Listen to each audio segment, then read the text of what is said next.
ছোৱালীৰ বয়স 14 ক্লাছ 8ত পঢ়ে ল'ৰাৰ বয়স 16 এবাৰ মেট্ৰিক দিব অকণমান আজি নিউজ অকণমান যদি কৈ দিয়ে ভাল লাগিব আপোনাৰ ষ্টাইলত ভাল আপুনি বহুত ধুনীয়াকৈ কয় একদম পুৰা স্পীডত কয় কিন্তু স্পষ্ট হয় আৰু এটো গ্ৰাফিক্স প্লে নিউজ মানে তেওঁলোক দুজন মেইন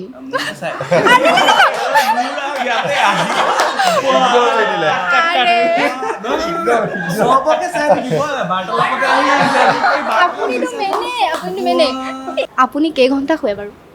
ডিপেণ্ড কৰে আচলতে 4 to 5 hours বাট ডিপেণ্ড কৰে আৰু খোৱাটো অফৰ দিনা বেছিকৈ শুওঁ অফ থাকিলে মই 10 ঘণ্টামান 12 ঘণ্টাও শুই লওঁ 14 ঘণ্টা শুই লওঁ আদাৰৱাইজ 4 to 5 hours আৰু মই জনামতে আপুনি ইংলিছ ডিপাৰ্টমেণ্টৰ আছিলে নেকি ন আপোনাৰ ইংলিছ আছিলে নেকি ইংৰাজী মানে ডিপাৰ্টমেণ্ট বুলি নহয় একজেক্টলি বাট মই দীঘলীয়া সময় ইংৰাজীৰ লগত মোৰ এটা ভাল সম্পৰ্ক আছে কিন্তু আপুনি অসমীয়া ইমান ধুনীয়াকৈ পূৰা ফ্লুৱেণ্টলি কেনেকৈ ক'ব পাৰে মই অসমীয়া মাধ্যমত আগতে পঢ়িছিলোঁ যেতিয়া শিৱসাগৰত আছিলোঁ মই তেতিয়া তাত অসমীয়া বিদ্যালয়ত পঢ়া আৰু অসমীয়া ভাষাটো ভাল পাওঁ অসমীয়াত মই ইভেন তোমাৰ লেটাৰ মাৰ্ক বুলি কয় মেট্ৰিকত মই লেটাৰো পাইছোঁ গতিকে অসমীয়া ভাষাটো সৰুৰ পৰা ভাল পাওঁ গতিকে অসমীয়া ভাষাটো শিকি থকা হয় আৰু অকণমান আজি নিউজ অকণমান যদি কৈ দিয়ে ভাল লাগিব আপোনাৰ ষ্টাইলত ভাল আপুনি বহুত ধুনীয়াকৈ কয় একদম পূৰা স্পীডত কয় কিন্তু স্পষ্ট হয় আৰু এটো গ্ৰাফিক্স প্লে নিউজ মানে এনেকুৱা মুডত আৰু কি নিউজ ক'ম মই নিউজ এনেই ষ্টুডিঅ'ত গ'লে মই নিউজটো কৈ দিম এটা বেলেগ এটা মাইণ্ড ছেটত গুচি যাওঁ আচলতে নিউজ কোৱা সেইটো মানে মাহলটো বেলেগ হৈ যায় হয় কেৰেক্টাৰ ছুইটছ বুলি কয় এনেই ছুইটছ অট'মেটিক হৈ যায় মানে চ' এতিয়া মানে এই পৰিৱেশটোত অলপ আৰু আপুনি বোলে বহুত ষ্ট্ৰিক্ট মই শুনিছোঁ আচলতে মই যাৰ পৰা শিকিছিলোঁ নিউজ আমি যিসকল মানে জ্যেষ্ঠৰ পৰা শিকিছিলোঁ ঋতুস্মিন দা হওক অতনু ছাৰ হওক যিসকলক পাইছিলোঁ বা মই NETVত কাম কৰিছিলোঁ তাতো পাইছিলোঁ তেওঁলোকে আমাক এটা শিকাইছিলে যে মিডিয়াৰ লাইফটোত আমি নিজে ষ্ট্ৰিক্ট হ'ব লাগিব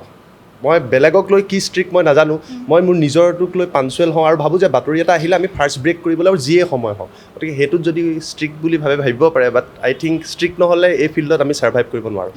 আৰু মই আপোনাক দেখোঁ মানে ভূমিকম্প আহিলেও আপুনি বিচনাৰ পৰা হ'লেও লাইভ দিবই আপুনি প্ৰথমতে সাংবাদিক সেইটো বস্তু ভাল লাগে একচুৱেলি হ'ব লাগে আচলতে আমাৰ ঘটনাটো এনেকুৱা হৈ গৈছে may be because of the digital medium এতিয়া আমাৰ এই মুহূৰ্তত যদি আমি ইয়াত কথা পাতি আছোঁ কিবা এটা ছাপ'জ হৈ গ'ল বা ভূমিকম্প এটা আহিলে এই মুহূৰ্তটো এগৰাকী যদি আপুনি ইউ আৰ এ জাৰ্নেলিষ্ট আমাৰ মনত এই কথাটো থাকিব লাগে যে মানুহক ইনফৰমেশ্যনটো দিব লাগে কাৰণ ভূমিকম্পটো আহিলে আপুনিও গম পায় সকলোৱে গম পায় বাট মানুহে জানিব বিচাৰে তাৰ কিবা ইম্পেক্ট হৈছে নেকি ৰিক্টাৰ স্কেলত তাৰ কিমান আৰু সেই মুহূৰ্তত নিশা যেতিয়া এটা ভূমিকম্প আহে people have limited access to the information চ' আমি প্ৰফেশ্যনটোৰ লগত জড়িত হৈ আছোঁ কাৰণে আমি চাই থাকোঁ ক'ত আহিছে কি আহিছে গতিকে সেই কথাখিনি শ্বেয়াৰ কৰোঁ ভাবোঁ সেইকাৰণে আৰু আমি ৰাতি ব্ৰেক কৰিছোঁ কেকে যেতিয়া হঠাৎ তেওঁ ঢুকাই গ'ল ৰাতি ইনফৰমেশ্যনটো আহিলে আই থিংক 12টাৰ পিছত আহিছে তেতিয়া অলমষ্ট চব বন্ধ হৈ গৈছে তো ছাডেনলি আমাৰ অংকুৰ আছিলে আমাৰ বাৰ্তালাপৰে হয় এতিয়া Time 8ত কৰে তো আমি দুজনে আৰম্ভ কৰিলোঁ মোবাইল ল'লোঁ যে আমি এইটো ব্ৰেক কৰিব লাগিব এইটো কাৰণ ডাঙৰ এটা খবৰ মানুহে জনাটো প্ৰয়োজন আৰু ৰাতি প্ৰায় আমি 12:30 এটাৰ ওচৰে পাঁজৰে ব্ৰেক কৰিছোঁ বাট মানুহে ইনফৰমেশ্যনটো আমাৰ পৰা পাইছে চ' সেইটো মই ভাবোঁ মই বুলি নহয় আচলতে সকলোৱে সেই এটিটিউডটো আনিব লাগে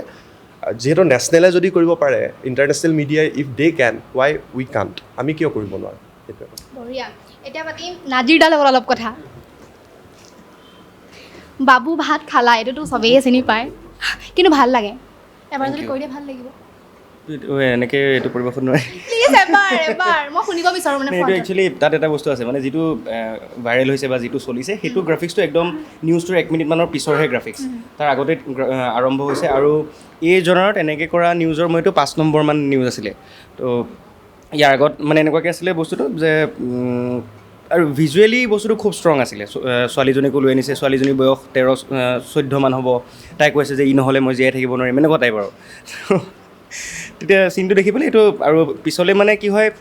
আৰু এইটো বস্তু বহুত মানুহে তেতিয়া অলপ মানে বেয়াকৈও লৈছিলে যে মানে ভাল পোৱাটোক লৈ পেলাই কিয় এইটো কৰিছে ল'ৰা ছোৱালী দুটাৰ মানসিকভাৱে সিহঁতক কষ্ট দিছে তেনেকুৱা কিন্তু বস্তুটো এণ্ডিংটো তেনেকুৱা নাছিলে এণ্ডিংটো খুব জমনি কিবা এটা হৈ গ'ল ছোৱালীজনীকো পিটন চিটন দি লৈ গ'ল ল'ৰাটোকো লৈ গ'ল তেনেকুৱা হৈ গ'ল সেইকাৰণে এনেকুৱাকৈ কৰা হৈছিলে আৰম্ভণিখিনি এনেকুৱাকৈ আছিলে ছোৱালীৰ বয়স 14 ক্লাছ 8ত পঢ়ে ল'ৰাৰ বয়স 16 এবাৰ মেট্ৰিক দিব মাক দেউতাক সিহঁতক লৈ ব্যস্ত কি পৰীক্ষা কিমান নম্বৰ পালা পঢ়া টেবুলত সিহঁত ব্যস্ত কি কৰিছা বাবু ভাত খালা তেনেকুৱা আছিল আৰু কওক মানে মিডিয়াৰ বিষয়ে অলপমান কথা মানে ভাল লাগে আৰু ভাল লাগে মানে আমি গম নোপোৱাকৈ মানে একো হৈ থকা নাই পৃথিৱীখনত মানে আৰু আমি যেতিয়া মাছ কম কৰিছিলোঁ মানে জাৰ্নেলিজম পঢ়োঁতেও তেতিয়া আমাক কৈছিলে যে চব জানিব নালাগে কিন্তু চবৰে অকণমান জানিব লাগে তো তেনেকুৱা কথাবিলাক মানে আমি মানে যি ঘটি আছে এতিয়া আমাৰ ৰিজনেল লেভেলত হওক নেশ্যনেল লেভেলত হওক ইণ্টাৰনেশ্যনেল লেভেলত হওক তেনেকুৱা মানে ইয়াত বানপানী হৈ আছে সেইটোও গম পাব লাগে মহাৰাষ্ট্ৰত পলিটিকেল ক্ৰাইচিছ হৈ আছে সেইটোও গম পাব লাগে জনিদেৱ এম্বাৰ হাৰ্টৰ মাজত কি হৈ আছে সেইটোও গম পাব লাগে তো সেই বস্তুবিলাক থাকে আৰু সেইকাৰণে আপডেটেড থাকিব পৰা যায় আৰু মই ইয়াত ক্লাছ কৰোঁতেও বা এনেও মই কওঁ যে মানে বেলেগ একো নহ'লেও 10 বছৰমান মিডিয়াত কাম কৰি গাঁৱলৈ গুচি গ'লেও টিউশ্যন কৰি চলি যাব পাৰিব একো প্ৰব্লেম নাই বঢ়িয়া আপুনি গান চান গাব জানে নেকি গান মই শুনো প্লিজ এবাৰ যদি আজি গাই দিয়ে ভাল লাগিব নাই নাই গান মানে গোৱাৰ হেৰিটো নাই আৰু য'ত গাওঁ তাত ইক' হৈ থাকে বাথৰুম তো সেইকাৰণে নাই গান শুনো গোৱা তেনেকুৱা একো নাছিলে আৰু এনেই আৰু নিউজ চিউজৰ লগত এইবিলাকৰ লগত ৰিলেটেড থাকি ভাল লাগে আপডেটেড থাকি ভাল লাগে আৰু বিশেষকৈ এতিয়া ডিজিটেল মিডিয়া অহাৰ পিছততো জাৰ্ণেলিজমটো আৰু ইণ্টাৰেষ্টিং হৈ গ'ল কম্পিটিশ্যনটো আৰু বেছি হৈ গ'ল এটা টাইমততো নিউজটো ৰেডি কৰি প্ৰাইম টাইমৰ আগত বজাই দিব পাৰিলে হৈ যায় এতিয়াতো আমি বজোৱাৰ আগতে বেলেগে বজাই দিয়ে তো তেনেকুৱা ইণ্টাৰেষ্টিং আৰু ভাল লাগে মানে লাইনটো খুব ভাল লাগে আপোনাৰ নিউজ ষ্টাইলটো মানে বেলেগ হয় আপুনি এইটো মানে কাৰোবাক ফ'ল' কৰি মানে নিজে কৰিছেনে নে কি মানে নহয় মই মানে এটা বস্তু মানে কি হয় আমি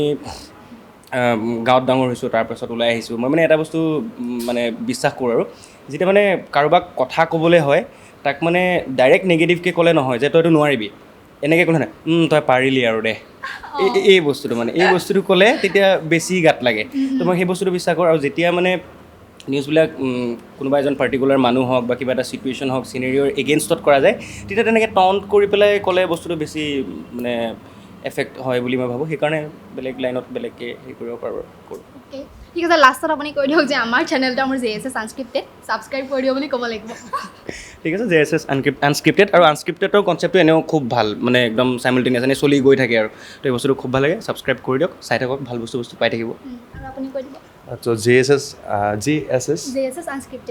আনস্ক্ৰিপ্টেড তো আপোনালোকে ছাবস্ক্ৰাইব কৰক আৰু ইতিমধ্যে সকলোৱে চাই আছে আৰু মৰম দিব বুলি আশা কৰিছোঁ আৰু জ্যোতিদীপ দাক চাই থাকিব নাজিৰ দাক চাই থাকিব তেওঁলোক দুজন মেইন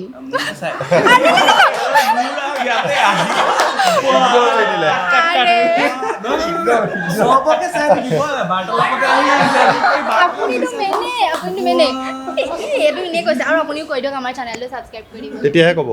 একো নকওঁ আৰু চক্ৰবাণী দাক চাবই চাব কাৰণ বাৰ্তালাপ এটা ভাল মানে এটা অনুষ্ঠান ভাল কনচেপ্ট লৈ কাম কৰি আছে চ' আনস্ক্ৰিপ্টেড কোনে আৰম্ভ কৰিছিলে আৰু ইণ্টাৰভিউ ফাৰ্ষ্ট কাৰ আছিলে আপুনি মেইন থেংক ইউ এতিয়া কওক আকৌ এতিয়া নকওঁ আৰু প্লিজ এবাৰ কৰি দিব যি কৰিব লাগে এনেকেই কৈছে ঠিক আছে যদি ভাল পাইছে ভিডিঅ'টো লাইক কৰিব কমেণ্ট কৰিব শ্বেয়াৰ কৰিব ছাবস্ক্ৰাইব কৰিব চ' বাই বাই